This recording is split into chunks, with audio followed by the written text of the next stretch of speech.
Excellencies, heads of state and government, distinguished participants, ladies and gentlemen. I come from a country where 70% of the population is youth. And what keeps me awake at night is how to live a better world for future generations. It has been more than 3 decades since climate change is a global political issue. Agreements have been adopted. We have made good strides in combining the climate agenda with the socio-political and economic dimensions of sustainable development, but the assessment of our actions under the global stocktake shows that we are far from the 1.5-degree target. This has a dramatic impact on the most affected countries. While activism is necessary, action is what will get us results. Success can only be measured by the actions we take, not by the decisions we make. As we gather here in the United Arab Emirates, a country recognized for having transformed a desert into a green heaven under the leadership and vision of the late Sheikh Zayed bin Sultan Al Nahyan. I applaud the strong commitment of the COP28 presidency to climate action. Excellencies, ladies and gentlemen, Africa is a strong ally in fighting climate change, and we are striving to drive green growth both within the continent and globally.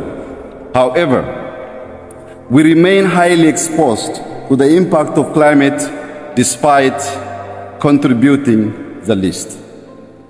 Recurrent droughts, intensified floods, and livestock loss are some of the many climate shocks that have affected lives and livelihoods of our people over the years. For Ethiopia, the battle to protect and heal our planet is a battle for growth and prosperity. Allow me to highlight a few homegrown solutions we have been implementing towards reducing emission and building resilience. First, the Ethiopian Green Legacy Initiative, a powerful natural-based solution launched in 2019. Over the last 5 years, we established 130,000 nurseries across the country, and yearly millions of people mobilize in seedling, planting, and seedling management. Our Green Legacy Initiative represents a proactive response to pressing environmental and socio-economical challenges. It reduces carbon emission, preserves our biodiversity, creates jobs, and boosts sectors such as tourism.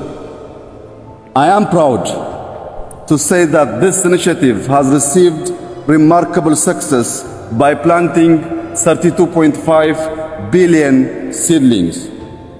Our target is to reach 15 billion by 2026.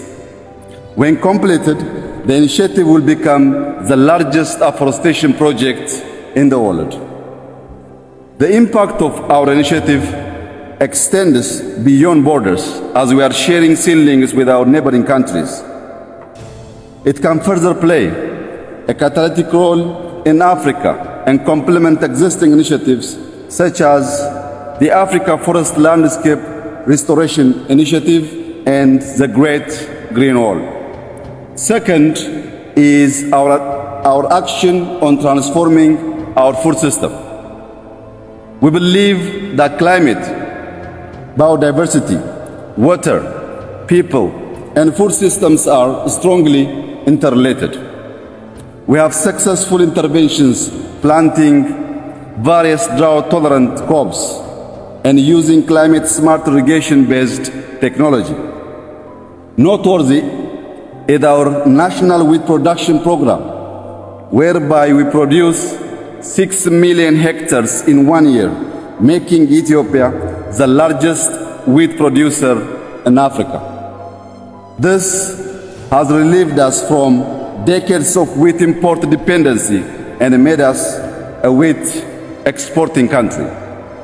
As part of the Green Legacy Initiative, we have extensively expanded the cultivation of perennial crops and fruits. Furthermore, to diversify sectors prone to the impacts of climate change and promote nutrition-sensitive agriculture, we are increasing our country's supply of poultry, dairy, livestock, and honey through a program called Yelemat Turufat, loosely translated as a bounty of the basket. We have an urban initiative whereby we encourage eco-friendly and resource-efficient greening and farming methods. Our sustainable agricultural practice optimize effective water management and prioritize investments in renewable energy-based irrigation systems. Third, we have been investing extensively in renewable and green energy resources. Ethiopia has the potential to generate over 60,000 megawatts of clean energy by expanding hydropower, solar, wind, and geothermal sources.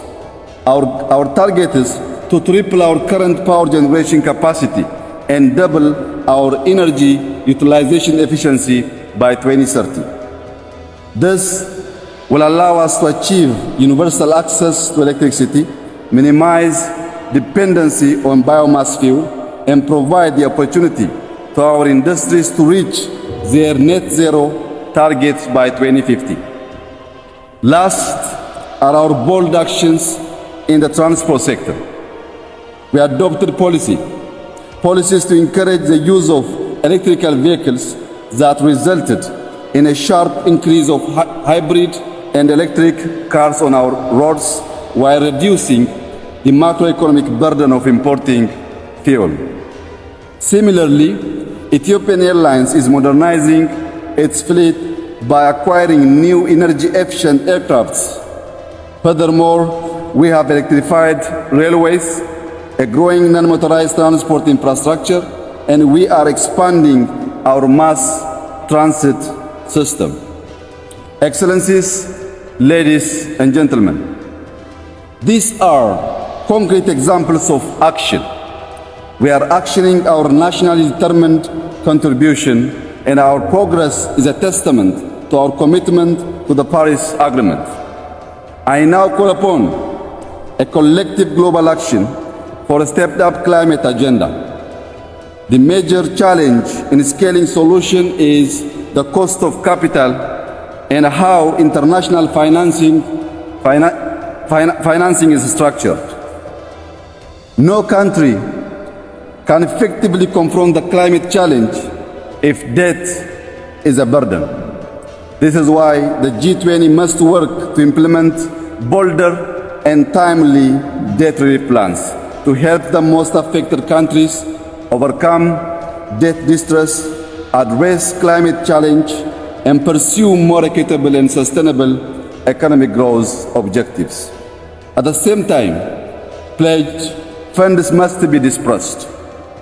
I would like to conclude by urging all parties to negotiate in good faith and come up with innovative outcomes as we collectively tackle the impact of climate change. While you're here working hard for successful COP28 outcomes, I invite you to visit our Green Legacy Pavilion and enjoy a good cup of Ethiopian coffee. I thank you.